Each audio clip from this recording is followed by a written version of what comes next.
Hello guys, welcome back to Priya cooking YouTube channel. ಇವತ್ತಿನ recipe ಏನು ಮಾಡೋದು ಅಂತ ನೋಡ್ಕೊಂಡು ಬರೋಣ ಬನ್ನಿ. ಇವತ್ತು ನಾನು ದೋಸೆ ಮಾಡ್ತಾಯಿದ್ದೀನಿ, ಮಸಾಲೆ ದೋಸೆ. ಇದಕ್ಕೆ ಏನೇನು ಬೇಕು ಅಂತ ನೋಡಿ. ಇವಾಗ ಇಂಗ್ರೀಡಿಯೆಂಟ್ಸ್ ನಾನು ಇಲ್ಲಿ ಒಂದು 3 ಬೌಲ ಅಕ್ಕಿ ತೊಗೊಂಡಿದ್ದೀನಿ. ಅದರಲ್ಲೇ ಅದೇ ಬೌಲಿಗೆ 1 ಬೌಲ ಉದ್ದಿನಬೇಳೆ ತೊಗೊಂಡಿದ್ದೀನಿ. ಹಾಗೆ 1-2 ಸ್ಪೂನ ಮೆಂತ್ಯ ತೊಗೊಂಡಿದ್ದೀನಿ. ನಾನು ಕ್ಲೀನಾಗಿ ತೊಳ್ಕೊಂಡು ಎಲ್ಲ ನೆನೆ ಹಾಕಿದ್ದೀನಿ. ನಾನು ಅಕ್ಕಿ ತೊಗೊಳ್ಳುವಾಗ ವಿಡಿಯೋ ಮಾಡ್ಕೊಳ್ಳೋಕ್ಕಾಗಿಲ್ಲ, ಇವಾಗ ನಾನು ತೋರಿಸ್ತಾ ಇದ್ದೀನಿ ನಿಮಗೆ.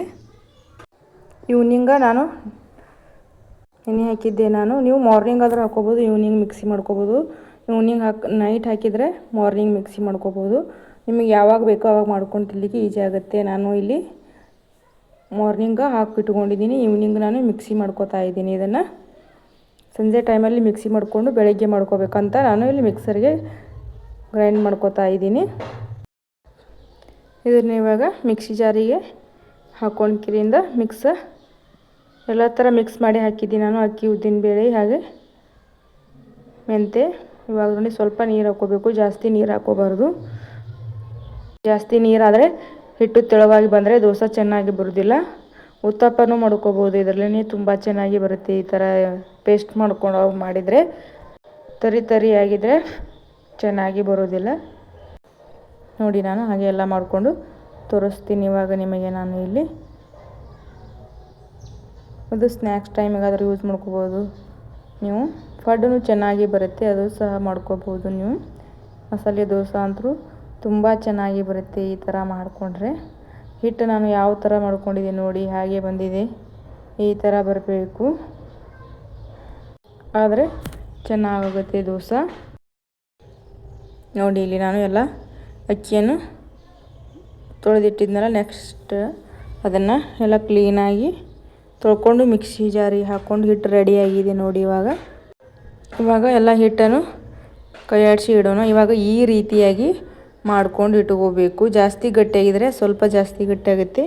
ಈ ಥರ ಒಂದು ಮೀಡಿಯಮಲ್ಲಿ ಮಾಡಿ ಇಟ್ಕೋಬೇಕು ಹಿಟ್ಟು. ಇದು ಬೆಳಗ್ಗೆ ಮತ್ತು ಚೆನ್ನಾಗಿ ಉಬ್ಬಿ ಬಂದಿರುತ್ತಲ್ಲ ಅದಕ್ಕೆ. ಸೊ ಇವಾಗ ನೋಡಿ, ಈ ಥರ ಮಾಡಿಕೊಂಡು ನಾವು ಈಗ ಮುಚ್ಚಿ ಇಟ್ಬಿಡೋಣ. ಮಾರ್ನಿಂಗ ಇದನ್ನು ಹೇಗಾಗಿದೆ ಅಂತ ತೋರಿಸ್ತೀನಿ ನಿಮಗೆ. ಆವಾಗ ನಾನು ಈ ಥರ ಎಲ್ಲ ಕೈಯಾಡಿಸಿ ಮಿಕ್ಸ್ ಮಾಡಿ ಇಡಬೇಕು. ಯಾಕಂದರೆ ಉದ್ದಿನಬೇಳೆ ಒಂದು ಕಡೆ, ಮೆಂತ್ಯ ಒಂದು ಕಡೆ ಆಗಿರುತ್ತಲ್ಲ ಅದಕ್ಕೆ. ಈ ಥರ ಮಾಡಿ ಎಲ್ಲ ಮಿಕ್ಸ್ ಮಾಡಿ ಇಟ್ಕೊಳ್ಳೋಣ. ಇವಾಗ ಮುಚ್ಚಿ ಇಟ್ಬಿಡೋಣ. ಮಾರ್ನಿಂಗ್ ಹೇಗಾಗಿದೆ ಅಂತ ತೋರಿಸ್ತೀನಿ ನೋಡಿ ನಿಮಗೆ ನಾನು. ಇವಾಗ ನೋಡಿ, ಇದು ನೆಕ್ಸ್ಟ್ ಡೇ ಮಾರ್ನಿಂಗು ಯಾವ ಥರ ಬಂದಿದೆ ಹಿಟ್ಟು. ನಾನು ಕೈಯಾಡಿಸಿ ತೋರಿಸ್ತಾ ಇದ್ದೀನಿ ಮಿಕ್ಸ್ ಮಾಡಿ. ನೋಡಿ, ಹಿಟ್ಟು ಎಷ್ಟು ಚೆನ್ನಾಗಿ ಬಂದಿದೆ, ಸಾಫ್ಟಾಗಿ ಫುಲ್ಫಿಯಾಗಿ ಬಂದಿದೆ ನೋಡಿ. ಎಷ್ಟು ಚೆನ್ನಾಗಿ ಬಂದಿದೆ. ಇದರಲ್ಲೇ ದೋಸೆ ಸಖತ್ತಾಗಿರುತ್ತೆ. ಇದಕ್ಕೆ ನಾನು ಉತ್ತಪ್ಪ ಮಾಡಲಿಕ್ಕೆ ತೊಗೊಂಡಿದ್ದೀನಿ. ನಾನು ಇವಾಗ ಉತ್ತಪ್ಪ ಹೇಗೆ ಮಾಡೋದು ಅಂತ ತೋರಿಸ್ತಾ ಇದ್ದೀನಿ. ನಾನು ಇದಕ್ಕೆ ರುಚಿಗೆ ತಕ್ಕಷ್ಟು ಉಪ್ಪು ಹಾಕ್ಕೊಂಡಿದ್ದೀನಿ. ಇಲ್ಲಿ ಒಂದು ಈರುಳ್ಳಿ, ಒಂದು ಟೊಮೆಟೊ, ಹಾಗೆ ಸ್ವಲ್ಪ ಕೊತ್ತಂಬರಿ ಸೊಪ್ಪು ಕಟ್ ಮಾಡ್ಕೊಂಡಿದ್ದೀನಿ. ನಾನು ಇಲ್ಲಿ ಮೆಣಸಿನ್ಕಾಯಿ ಯೂಸ್ ಮಾಡ್ತಾಯಿಲ್ಲ, ಏಕೆಂದರೆ ಚಟ್ನಿಯಲ್ಲಿ ಮೆಣಸಿನ್ಕಾಯಿ ಹಾಕಿರುತ್ತಲ್ಲ ಅದಕ್ಕೆ ನಾನು ಯೂಸ್ ಮಾಡ್ತಾಯಿಲ್ಲ ನೋಡಿ. ಇವಾಗ ಹೀಗೆ ಈ ಥರ ಹಾಕ್ಕೋಬೇಕು. ಎಷ್ಟು ಚೆನ್ನಾಗಿ ಬರುತ್ತೆ ನೋಡಿ. ನೀವು ಉತ್ತಪ್ಪನ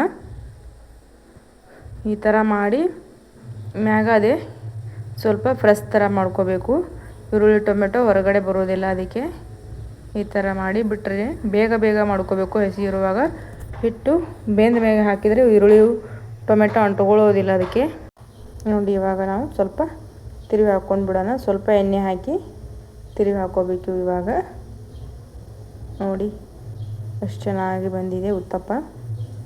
ಇದಕ್ಕೊಂದು ಸ್ವಲ್ಪ ಮೇಲ್ಗಡೆ ಎಣ್ಣೆ ಹಾಕ್ಕೊಳ್ಳೋಣ. ಇವಾಗ ನೋಡಿ, ಇವಾಗ ಎಣ್ಣೆ ಹಾಕಿದಾಗಿದೆ. ಸ್ವಲ್ಪ ಬೆಂದಲಿಕ್ಕೆ ಬಿಡೋಣ. ಇವಾಗ ನೋಡಿ ಬಂದಿದೆ.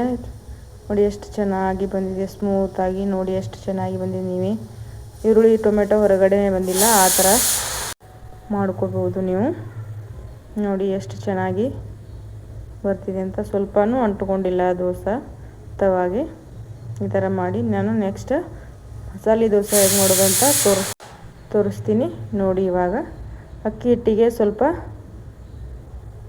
ಸಪ್ರೇಟಾಗಿ ತೊಗೊಂಡಿದ್ದೀನಿ ನಾನು. ಈಗ ಇದಕ್ಕೆ ನಾನು ಒಣ ಅಕ್ಕಿ ಹಿಟ್ಟು ಹಾಕೋತಾ ಇದ್ದೀನಿ. ಇದನ್ನು ಕ್ಲೀನಾಗಿ ಅಕ್ಕಿ ತೊಳ್ಕೊಂಡು ಗಿರಣಿಯಲ್ಲಿ ಹಾಕ್ಸ್ಕೊಂಡು ಬಂದಿದ್ದು ನಾನು ಅಕ್ಕಿ ಹಿಟ್ಟು. ಅಕ್ಕಿ ತೊಳೆದು ನೆರಳಲ್ಲೇ ಒಣ ಹಾಕಿ ಹಿಟ್ಟು ಮಾಡಿಟ್ಟಿರ್ತೀವಲ್ಲ ಆ ಅಕ್ಕಿ ಹಿಟ್ಟು ಹಾಕೋತಾ ಇದ್ದೀನಿ. ಇದು ಮಸಾಲೆ ದೋಸೆಗೆ ಯೂಸ್ ಆಗುತ್ತೆ ಅಂಥೇಳಿ. ಇವಾಗ ರುಚಿಗೆ ತಕ್ಕಷ್ಟು ಉಪ್ಪು ಹಾಗೆ ಸ್ವಲ್ಪ ಕಲರ್ ಇರಲಿ ಅಂತ ಸಕ್ಕರೆ ಹಾಕೋತಾ ಇದ್ದೀನಿ. ಹಿಟ್ಟು ಸ್ವಲ್ಪ ಗಟ್ಟಿಯಾಗಿರೋದ್ರಿಂದ ಸ್ವಲ್ಪ ನೀರು ಹಾಕೋತಾ ಇದ್ದೀನಿ ನಾನು. ನೋಡಿ ಈ ಥರ ಮಿಕ್ಸ್ ಮಾಡ್ಕೊಳ್ಳೋದು. ಸ್ವಲ್ಪ ಹಿಟ್ಟು ಹಾಕಿರೋದ್ರಿಂದ ಗಂಟಾಗಿರುತ್ತಲ್ಲ, ಸ್ವಲ್ಪ ನೀರು ಹಾಕ್ಕೊಂಡು ಒಂಥರ ಚೆನ್ನಾಗಿ ಹದ ಮಾಡ್ಕೋಬೇಕು. ನೋಡಿ ಇವಾಗ ಎಷ್ಟು ಚೆನ್ನಾಗಿ ಬಂದಿದೆ ಅಂತ. ನಾನು ಇಲ್ಲಿ ಜಾಸ್ತಿ ಏನು ಇಂಗ್ರೀಡಿಯೆಂಟ್ಸ್ ಬಳಸಿಲ್ಲ, ಸಿಂಪಲ್ಲಾಗಿ ಮಾಡ್ಕೋತಾ ಇದ್ದೀನಿ ದೋಸೆ. ಈ ಥರ ಎಲ್ಲ ಮಿಕ್ಸ್ ಮಾಡಿ ಇಟ್ಕೋಬೇಕು. ನೀವು ಈಸಿಯಾಗಿ ಮಾಡ್ಕೋಬೋದು, ಏನು ಇಲ್ಲಾರ್ದೇ ಈ ಥರ ಮಾಡಿಕೊಂಡ್ರೆ ಚೆನ್ನಾಗಿ ಬರುತ್ತೆ. ಏನು ಬೇಕಾಗಿಲ್ಲ, ಅವಶ್ಯಕತೆ ಇಲ್ಲ ಇದಕ್ಕೆ ಹಾಕಲಿಕ್ಕೆ. ಮಸಾಲೆ ದೋಸೆ ಹೇಗೆ ಮಾಡೋದು ಅಂತ ತೋರಿಸ್ತೀನಿ ನೋಡಿ ನಿಮಗೆ ನಾನು. ಇವಾಗ ಈ ಥರ ಎಲ್ಲ ಮಿಕ್ಸ್ ಮಾಡ್ಕೊಳ್ಳೋಣ. ಹಾಗೆ ತುಂಬ ಈಸಿಯಾಗಿಯೂ ಮಾಡ್ಕೋಬೋದು ನೀವು. ಈಗ ನೋಡಿ ಎಷ್ಟು ಚೆನ್ನಾಗಿ ಬಂದಿದೆ. ಇದಕ್ಕೆ ಬಟಾಟಿ ಪಲ್ಯ ಹಾಗೂ ಒಂದು ಚಟ್ನಿ ಇದ್ದರೆ ಸಾಕು. ತುಂಬ ಟೇಸ್ಟಿಯಾಗಿ ಬರುತ್ತೆ ಈ ದೋಸೆ ತಿನ್ನಲಿಕ್ಕೆ ನಿಮಗೆ. ನೋಡಿ ಎಷ್ಟು ಚೆನ್ನಾಗಿ ಹದ ಬಂದಿದೆ ಅಂತ. ಇವಾಗ ನೋಡಿ ಹಿಟ್ಟು ಯಾವಾಗಲೂ ಹದ ಮಾಡ್ಕೊಂಡ್ರೆ ಚೆನ್ನಾಗಿ ಬರುತ್ತೆ. ನಾನು ಇವಾಗ ಉಪ್ಪು ಹಾಕೋತಾ ಇದ್ದೀನಿ ನೋಡಿ. ನೋಡಿ ಇವಾಗ ಎಲ್ಲ ಹಿಟ್ಟು ರೆಡಿಯಾಗಿದೆ. ಹೇಗೆ ಮಾಡೋದು ಅಂತ ನೋಡ್ಕೊಂಡು ಬರೋಣ ಬನ್ನಿ. ನಾನು ಇಲ್ಲಿ ದೋಸೆ ತವಾ ಕಾಯ್ಲಿಕ್ಕೆ ಇಟ್ಟಿದ್ದೆ ಮೊದಲೇ. ಅದಕ್ಕೆ ಸ್ವಲ್ಪ ದೋಸೆ ಹಿಟ್ಟು ಹಾಕೋತಿದ್ದೀನಿ. ನೋಡಿ ಯಾವ ಥರ ಬರ್ತಿದೆ ಅಂತ ದೋಸೆ. ನೀವೇ ಇವಾಗ ಈ ಥರ ಇಡಬೇಕು. ಹಿಟ್ಟು ಜಾಸ್ತಿ ಗಟ್ಟಿ ಆಗಿದ್ರೆ ದಿಪ್ಪಾಗುತ್ತೆ ದೋಸೆ, ಜಾಸ್ತಿ ತಿಳುವಾದರೆ ಚೆನ್ನಾಗಿ ಬರೋದಿಲ್ಲ. ನೋಡಿ ನೀವು ಎಷ್ಟು ಬೇಕಾದರೂ ದೊಡ್ಡ ಮಾಡ್ಕೋಬೋದು ಈ ಹಿಟ್ಟಿಲೆ. ನೋಡಿ ಇವಾಗ ನಾನು ದೋಸೆ ಹಾಕ್ಕೊಂಡಿದ್ದಾಯಿತು. ಇವಾಗ ಸ್ವಲ್ಪ ಬೆಂದಲಿಕ್ಕೆ ಬಿಡೋಣ. ಇವಾಗ ನೀವು ತುಪ್ಪ ಬೇಕಾದರೂ ಯೂಸ್ ಮಾಡ್ಕೋಬೋದು, ಬೆಣ್ಣೆ ಆದರೂ ನೀವು ಯೂಸ್ ಮಾಡ್ಕೊಳ್ಳಿ, ಹಾಗೆ ಎಣ್ಣೆ ಆದರೂ ಯೂಸ್ ಮಾಡ್ಕೋಬೋದು. ನಾನು ಇಲ್ಲಿ ಎಣ್ಣೆನ ಹಾಕೋತೀನಿ ನಾನು ಇದಕ್ಕೆ ದೋಸೆಗೆ. ಎಷ್ಟು ಬೇಕಷ್ಟು ನೋಡ್ಕೊಂಡು ಹಾಕ್ಕೊಳ್ಳಿ ನೀವು. ನಾನು ಇಲ್ಲಿ ಸ್ವಲ್ಪ ಎಣ್ಣೆ ಹಾಕಿ ಇವಾಗ ಬೆನ್ಸೋಳಕ್ಕೆ ಇಟ್ಕೊಂಡಿದ್ದೀನಿ ನಾನು. ಸ್ವಲ್ಪ ಕೆಂಪಾಗಿ ಬರಬೇಕು, ಆ ಥರ ಮಾಡ್ಕೊತಾ ಇದ್ದೀನಿ ನಾನು ದೋಸೆ. ನಿಮಗೆ ಯಾವ ಥರ ಬೇಕು ಆ ಥರ ಮಾಡ್ಕೊಳ್ಳಿ. ನೋಡಿ ಇವಾಗ ಸ್ವಲ್ಪ ಬೆಂದಿದೆ.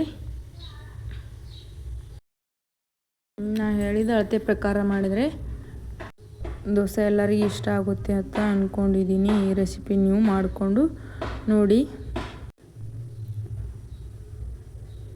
ನೋಡಿ ಇವಾಗ ಹೇಗೆ ಬರ್ತಾ ಇದೆ.